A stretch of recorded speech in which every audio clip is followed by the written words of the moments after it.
नाजरीन, ये लम्हा मामूली नहीं। पाकिस्तान ने कुवैत को JF-17 थंडर देकर एक नया पैगाम भेजा है। ये सिर्फ तैयारा नहीं बल्कि वाज़े ऐलान है कि कुवैत अकेला नहीं, इसके पीछे एक मजबूत दिफाई कुव्वत खड़ी है। जब ये थंडर कुवैत के आसमान में उड़ेगा तो दुश्मन जान लेगा कि फौरी, तेज और मौसर जवाब मुमकिन है। ये तैयारा अपनी रफ्तार, रेंज और जदीद इलेक्ट्रॉनिक वॉरफेयर सलाहियतों के साथ खित्ते में डिटेरेंस का मंजर बदलने की ताकत रखता है। OIC की बातें और इस्लामी नेटो के ख्याल अब महज नजरिया नहीं रहे, अमली शराकतदारी सामने आ चुकी है। पाकिस्तान ने सिर्फ हार्डवेयर नहीं दिया बल्कि ट्रेनिंग, लॉजिस्टिक्स और मुकम्मल सपोर्ट का पैकेज भी दिया है। तो वीडियो आखिर तक रहिए, ये फैसला आपकी सोच बदल सकता है। नाजरीन, पाकिस्तान ने एक और बड़ा कदम उठाया है और इस बार ये कदम खलीज के दिल में उठाया गया है। जी हाँ, हम बात कर रहे हैं उस मुल्क की जिसके बारे में दुनिया कहती है कि ये अरब दुनिया का हीरा है। एक ऐसा मुल्क जो दौलत,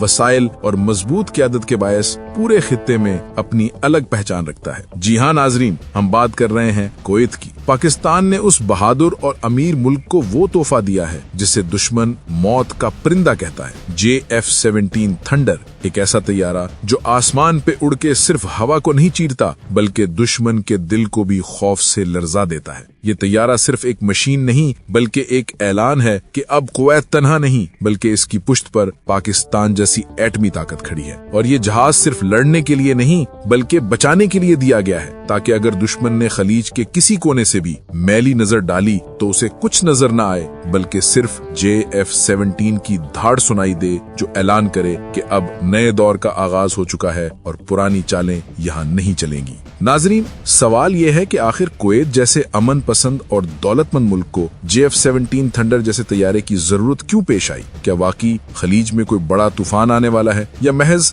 ताकत दिखाने का एक मुजाहरा है? हकीकत यह है कि कुवैत की जुग्राफियाई अहमियत ऐसी है कि दुनिया की बड़ी ताकतें हमेशा यहाँ नजरें जमाए बैठी रहती हैं। एक तरफ ये मुल्क ईरान, इराक और सऊदी अरब के बीच वाक़ है और दूसरी तरफ इसके साहिल खलीज फारिस पर हैं जो तेल और गैस के रास्तों की शारग हैं। ऐसे में अगर इसराइल जैसे जारे मुल्क या इसके हमायती यहाँ मुदाखलत करने की कोशिश करें तो पूरा खित्ता हिल कर रह जाए। अभी हाल ही में आपने देखा कि इसराइल ने कतर पर फजाई हमला किया जिसने पूरे अरब दुनिया को हिला कर रख दिया। अगर कतर पर यह हमला मुमकिन है तो कल को कुवैत या किसी और खलीजी मुल्क को भी निशाना बनाया जा सकता है। यही वो खौफ है जिसने OIC की हालिया मीटिंग में इस्लामी नेटो के क़याम की बात को शिद्दत बख्शी। दोहा में होने वाली इस्लामी सरबराही कॉन्फ्रेंस में जब पाकिस्तान, सऊदी अरब, तुर्की, ईरान और कुवैत के रहनुमाओं ने इसराइल की बढ़ती हुई जारहियत पर बात की तो यही सवाल सबसे अहम था कि आखिर कब तक हम सिर्फ बयानात देते रहेंगे, कब तक गजा के बच्चों का खून बहता रहेगा, कब तक हमारे ममालिक पर दबाव डाला जाएगा और कब तक इसराइल अपनी मर्जी से अरब जमीनों को निशाना बनाता रहेगा।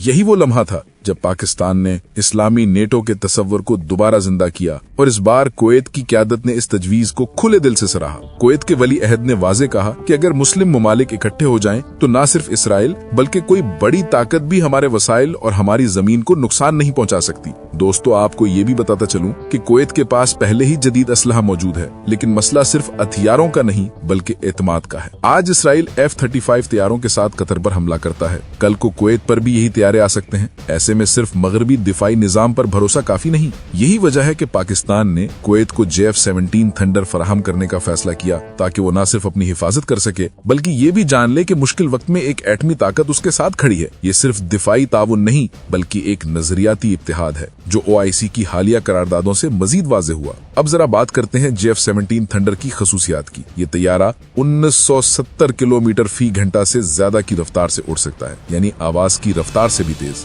ये 1200 किलोमीटर तक की जंगी परवाज कर सकता है और अगर एयर टू एयर रिफ्यूलिंग हो तो कई घंटों तक हवा में रह सकता है। इसमें वो जदीद मिसाइल्स नस्ब किए जा सकते हैं जो दुश्मन के जहाजों को 100 किलोमीटर दूर से ही निशाना बना सके। इसका इलेक्ट्रॉनिक वॉरफेयर सिस्टम दुश्मन के रेडार और कम्युनिकेशन को जाम कर देता है, यानी अगर इसराइल का F-35 या किसी और मुल्क का तैयारा कुवैत की तरफ बढ़े तो JF-17 उसे अंधा और बहरा कर देगा और चंद सेकंड्स में तबाह कर सकता है। नाज़रीन, भारत ने फ्रांस से राफेल तैयारे लिए और इन्हें गेम चेंजर कहा गया, लेकिन पाकिस्तान के JF-17 ने कई बार राफेल को पसपा किया और दुनिया ने देखा कि असल गेम चेंजर महंगे दामों खरीदे गए मगरबी जहाज नहीं बल्कि वो ताकत है जो अपने दम पर खड़ी है। यही वजह है कि अब कुवैत भी समझ चुका है कि असल ताकत मगरबी कंपनियों के जहाज नहीं बल्कि अपने भाई मुल्क पाकिस्तान के साथ इत्तेहाद है। यहाँ एक और अहम सवाल जन्म लेता है कि आखिर पाकिस्तान को कुवैत के साथ ये इत्तेहाद इतना अजीज क्यों है? तो दोस्तों, इसका जवाब तारीख में है। कुवैत हमेशा फलस्तीन के कॉज पर डटा रहा है। इसने कभी इसराइल को तस्लीम नहीं किया